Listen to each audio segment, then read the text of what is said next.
Okay.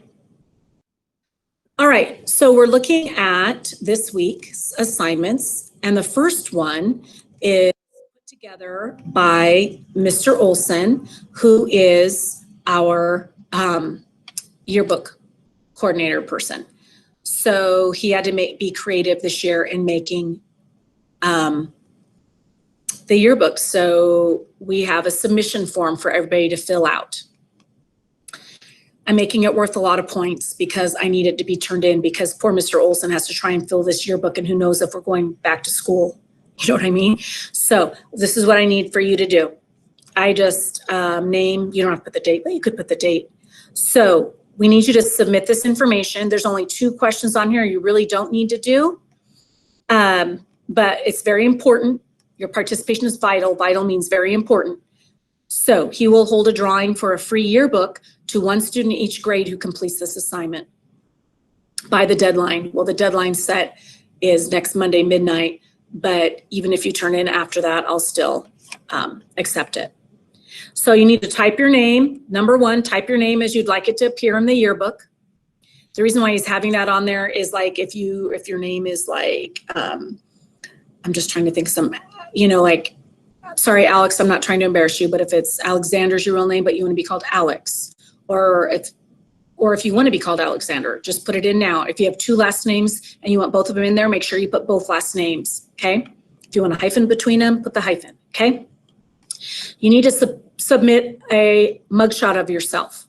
Mugshot, that's just a face shot.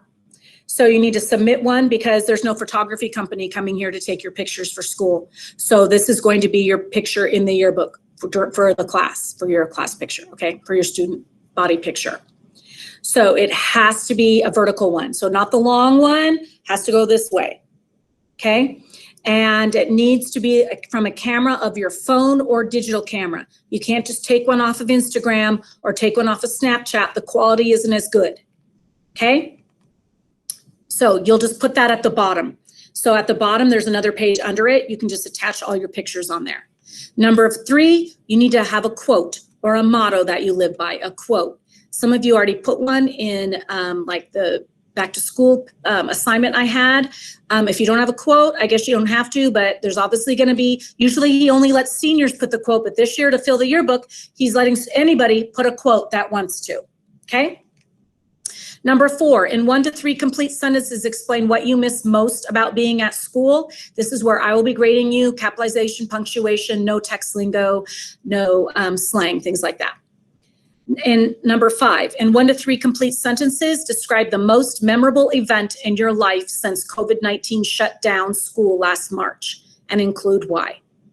Okay, 1 to 3 sentences. So like mine, I would say something like, I hope I could say it in 1 to 3 sentences, but I would say I went to visit my college roommate in California. We went to the beach. We went whale watching, okay? Most memorable. Then 5 and 6 are optional. You don't have to do 5 or 6. So number 6, if you have a pet or pets, usually there's a pet pages in the yearbook. So if you have a pet or pets, submit a picture of them with you and your family with a caption. So if you don't know what a caption is, he defines it up at the top. Caption, a description to go along with a photo that describes who, what, where, when, why, and how.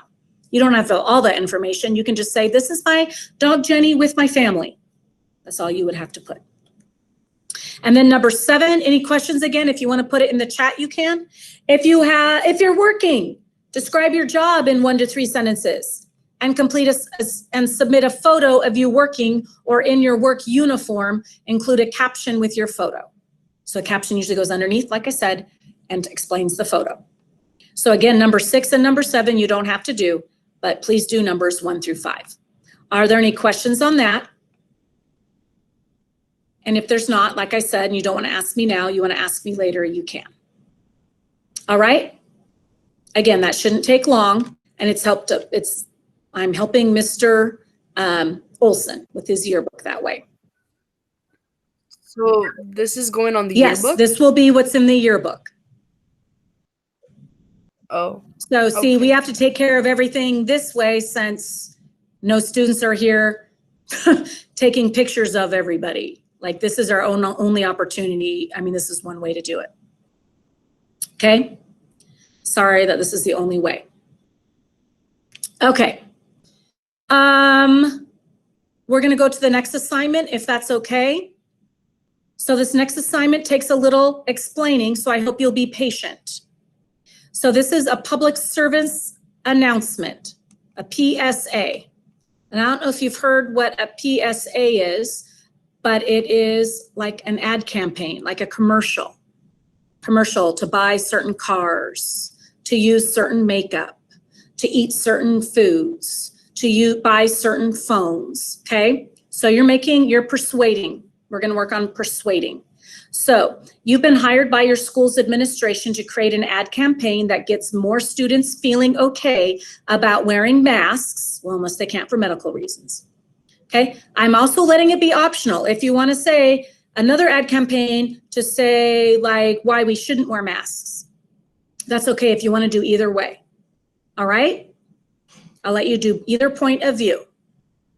So you're gonna write a script. A script is what you're going to say. Now, there's two different ways you're going to turn this into me as an option. So just listen to everything and then we can kind of clarify. So your public service announcement. So every time you see PSA, it's public service announcement. It's the short little commercial. It must be focused with a clear call to action. Make effective use of ethos, pathos, and logos, and I'll talk about that in a second. And you need to illustrate deliberate word choice. Okay, we'll talk about word choice because this has to be between 90 and 100 words only. Because those ad campaigns, they're short. They're short. Now, you know, well, commercials are over a minute. Well, yeah, but they're able to, speakers that speak in there are able to talk so fast that they can fit like about 100, well, I'll show you the paper. They fit like 180 words, I think, in the short ads. So anyways, not that you're speaking it if you don't want to, but what I'm saying, it has to be short, getting to the point quickly, and you need the best words because it is so short and you're getting to the point quickly. So one thing to look at, here's your checklist. This is your checklist. So you need to write your script to a total of no more than 100 words. Could be as few as 75. So this is where I got that from. A professional voice talent can speak about 180 words a minute. This means that in 30 seconds, they can speak about 90 words. So you need to that doesn't really matter. Just know that it has to be no more than 100 words. Develop a strong hook. So that's gonna be your introduction. What's gonna hook the reader? And hold it while the key messages are conveyed. Prepare 4 to 5 main points that supports your message, your side. Should students wear masks all the time? Should they not? Include facts or statistics with resources to back that up. And then close with your call to action. That's what was talked about. Close with the call to action. So call this number, talk to a doctor, visit this website. Okay, so this is one of the attachments inside your assignment, so you can look back at this. Okay, I know I'm kind of moving along fast, but we can ask questions. Let me know if you have a question in the chat or just speak out loud, or we can talk about it at the end. So I kind of want to talk about the ethos, pathos, and logos. Okay, so the goal of persuasive writing is to win your reader over to your side. So Greek philosopher Aristotle suggested there's 3 ways to do that. The 3 ways are ethos, logos, and pathos. Now I'm not going to read all that because I don't like that one. I'm going to start here. So ethos focuses on you, the speaker, the writer. Are you credible? Can you be trusted? Who are you? Why should they listen to you? So we're not reliable sources really. So you're going to have to find a good quote from like a news article, or actually I wouldn't even do news. I'd be like from a doctor. So like if you're going to promote toothpaste, you'd be getting a quote from a dentist. Okay, so you have to show yourself credible by taking the time to look up information and having a credible source to quote. Okay, the next one is logos, focuses on the message. It appeals to the audience's intelligence. So you're talking to students everywhere. Give yourself and have support for what you're saying. Make sure they can understand it. And then pathos focuses on the audience and how they feel. You want them to feel something. So I kind of wanted to show you, I know this is just a 3-minute video, but this just shows the different ways that people do this in their commercials that we see nowadays. I'm trying to decide, should I show it to you? I think I will show it so that kids can just see it. So hang in with me. You're going to see the 3 different ways that commercials do this. Okay? So I'm going to show it to you because it's very interesting.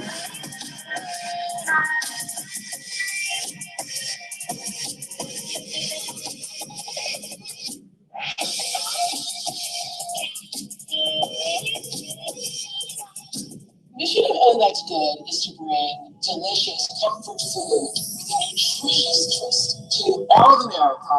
When you find something great, I always want to share. That is my inspiration.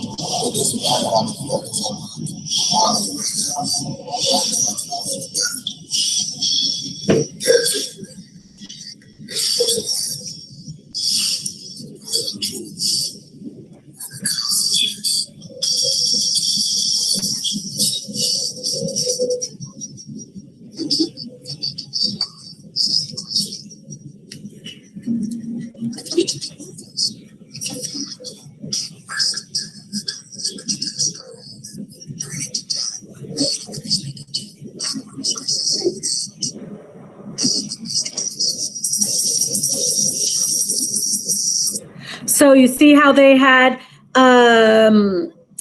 ethos, the first one, how they used famous people to talk about, right? To give facts, to appeal. They showed a person, oh, popular people, that kind of thing, famous people. Now you won't really want to do famous people for that.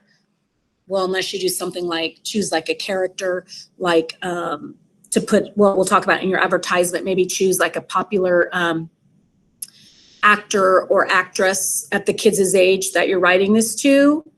I can't think of someone right now. Showing them wearing a mask. That's totally kind of the same thing.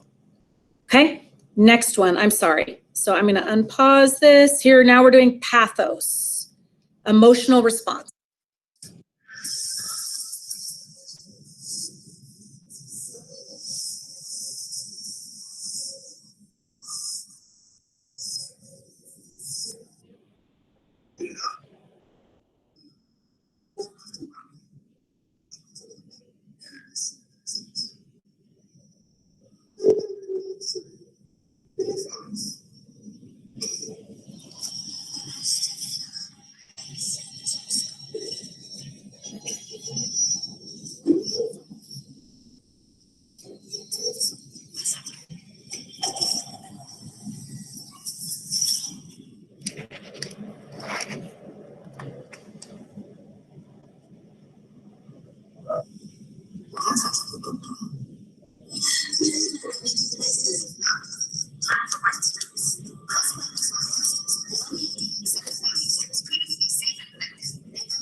And then logos, here's the facts and statistics that we're talking about. Okay, so here we go.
All right.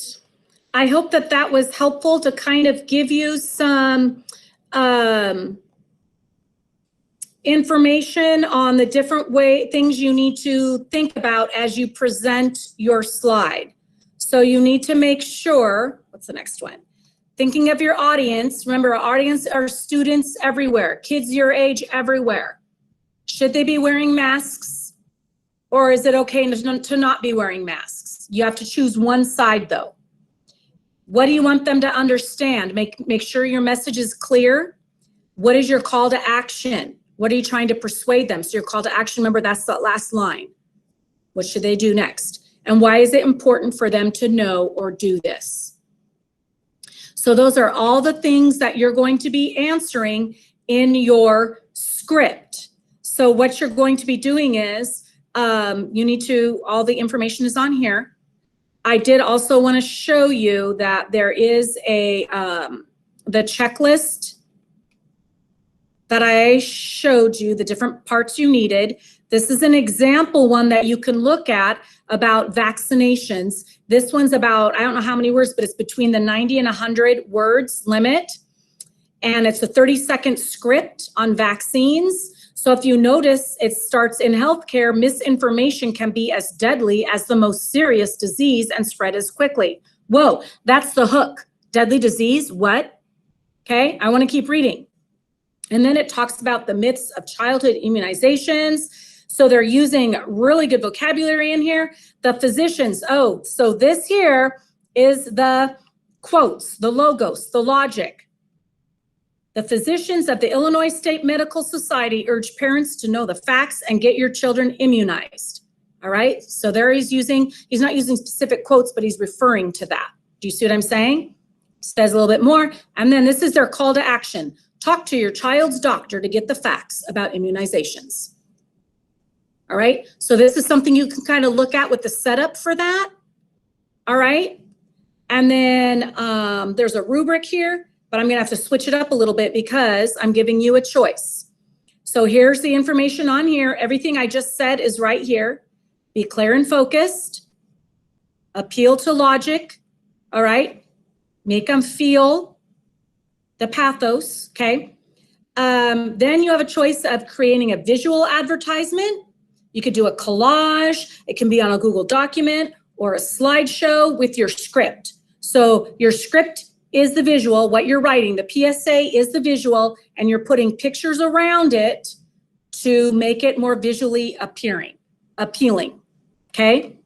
Because you're gonna make me, you know, as I look at it, you're gonna appeal to my pathos, my emotion. Oh, I wanna read this, okay? And then, or instead of that, you can make yourself reading your video, reading your script. Sorry, not the video, but reading the script in a video. So you'll read the script and then you'll submit into Google Classroom your script and then also your video.